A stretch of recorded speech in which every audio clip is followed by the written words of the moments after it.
Sino nga ba ang nagsulat ng Biblia? Ang Diyos ba ang nagsulat ng Biblia?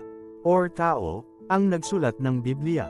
Ito ang bagay na ating aalamin, kaya naman kung nais mo malaman kung sino nga ang nagsulat ng Biblia, ay tapusin mo ang video na ito upang iyong malaman ang katotohanan.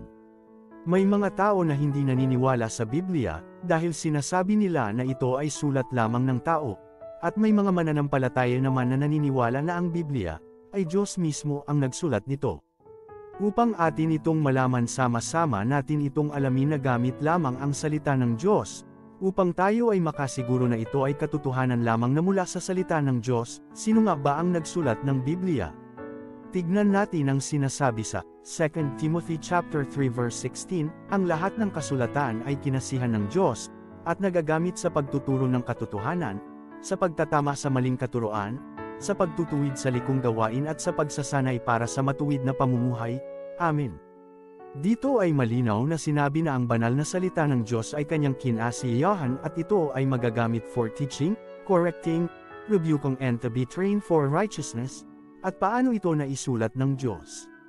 Ito ang sinasabi sa 2 Peter chapter 1 verse 21, sapagkat ang pahayag ng mga propeta ay hindi nagmula sa kalooban lamang ng tao, ito'y galing sa Diyos at ipinahayag ng mga taong nasa ilalim ng kapangyarihan ng Espiritu Santo. Amen.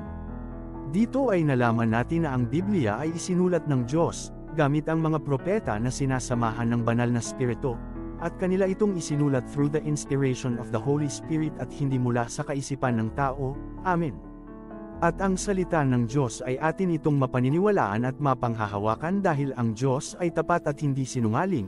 Basahin natin ang sinasabi sa Numbers 23 verse 19, ang Diyos ay di sinungaling na tulad ng tao. Anumang sabihin niya'y kanyang gagawin, kung mangako man siya, ito'y kanyang tatuparin. Amen. Kaya dito ay ating nalaman at naunawaan na ang salita ng Diyos ay katotohanan at kahit na ang Diyos ang pinakamataas sa lahat, siya ay nanumpa at lahat ng nasusulat dito ay magkakaroon ng katuparan.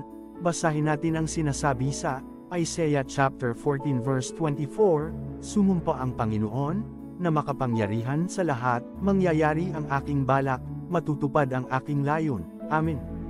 Kaya naman ang salita ng Diyos, ito ay kanyang pangako, kaya naman maniwala man tayo or hindi, ito ay magkakaroon ng katuparan. Ito ang sinasabi sa Isaiah chapter 55 verses 10 to 11. Ang ulan at yelo na bumabagsak mula sa langit ay hindi na nagbabalik, kundi dinidilig nito ang lupa, kaya lumalago ang mga halaman at namumunga at nagbibigay ng butil na panghasik, at tinapay upang maging pagkain. Gayon din naman ang mga salita na lumalabas sa aking bibig, ang mga ito'y hindi babalik sa akin na walang katuturan. Tatuparin nito ang aking mga balak, at gagawin nito ang aking ninanais. Amen.